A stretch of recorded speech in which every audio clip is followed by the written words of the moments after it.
मेरे प्रियो, जय मसीह की। आइए आज की सुबह एक बार फिर से परमेश्वर के वचन के द्वारा अपनी दिन की शुरुआत करें।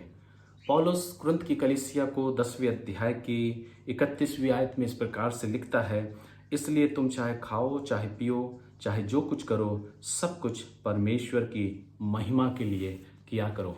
पौलुस यहाँ पर हमें जीवन को एक अच्छे तरीके से जीने की राह दर्शाता है। हम और आप इन आयतों को जब पढ़ते हैं तो हम कुछ अलग तरीके से विचार करना चाहते हैं, लेकिन पौलुस उसके आगे ये लिखना चाहता है और वो उस बात को लिखता है कि जो कुछ भी करो उसके द्वारा परमेश्वर को महिमा मिले या परमेश्वर की महिमा के लिए किया करो।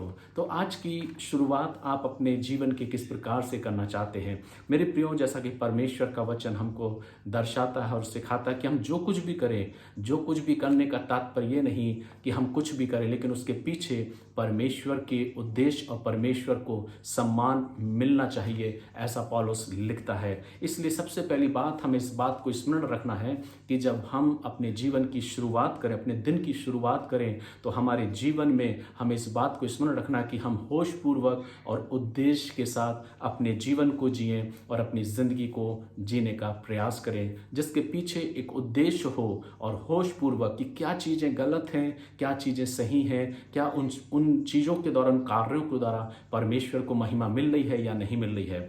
दूसरी बात, हमें इस बात को स्मरण रखना है, जैसा कि पौलुस हमें सिखाता है कि हम जो कुछ करें, अर्थात इसके पीछे एक ईश्वरीय उद्देश्य छुपा हुआ है। जो कुछ भी करें, इसका अर्थ ये नहीं कि हम कुछ भी करें, लेकिन क्या उन उद्देश्यों के पीछे, उन कार्यों के पीछे परमेश्वर को महिमा मिल रही या नहीं, और इसलिए वो इन कार्यों के पीछे ईश्वरीय उद्देश्य को प्रकट करना चाहता है।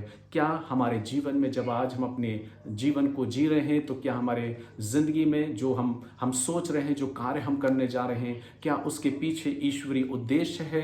क्या उसके द्वारा, उन कार्यों के द्वारा हम ईश्वर की महिमा करना चाहते हैं? तीसरी जो बात हमें सबसे पहले इस बात को स्मरण करना है कि हम अपने दैनिक जीवन में अपने सरल कार्यों के द्वारा और अपने दैनिक दिनचर्या के द्वारा, अपने व्यवहार के द्वारा, अपने आचरण के द्वारा भी परमेश्वर को महिमा प्रदान कर सकते हैं, परमेश्वर को महिमा ला सकते हैं। कई बार होता है हमारे जिंदगी का जीवन शैली जो है वो इतनी अलग हो जाती है कि हम अपने जीवन के द्वारा, अपनी बोलचाल के द्वारा, अपने आचरण और व्यवहार के द्वारा कई बार हम परमेश्वर को महिमा नहीं दे पाते। लेकिन पौलुस इस बात को कहता है कि हमारे सबसे सरल कार्य और हमारी दिनचर्या, हमारा आचरण, हमारा व्यवहार, हमारी बोलचाल, हमारी बातचीत के द्वारा भी हम परमेश्वर को महिमा दे सकते हैं। इसलिए परमेश्वर का वचन कहता है कि हम जो कुछ भी करें उसे इस तरह करें ताकि उसके द्वारा परमेश्वर को महिमा मिले।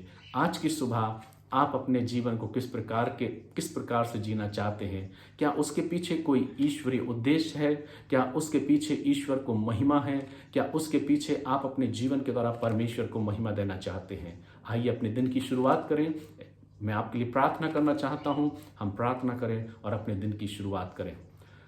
परमपिता परमेश्वर, हम आपके नाम का धन्यवाद करते हैं एक बार फिर से आज की सुबह के लिए। हम यही प्रार्थना करते हैं प्रभु कि हमें ऐसी समझ और ज्ञान दे कि हम अपने जीवन के द्वारा, अपने आचरण के द्वारा अपनी ज़िंदगी को एक होश हवास के साथ जिएं। हमारे मुख से, हमारे जीवन के द्वारा कोई गलत कार्य ना हो प्रभु, पर हम निरंतर विश्वास योग्यता के साथ आगे बढ़ें और जिसके पीछे एक उद्देश्य हो कि आपको महिमा मिले। अपने प्रिय लोगों को आपके हाथों में सौंपता हूँ, सब पर आपकी आशीष की कामना करते हुए प्रार्थना प्रभु यीशु मसीह के नाम से मांगता हूँ, आमीन।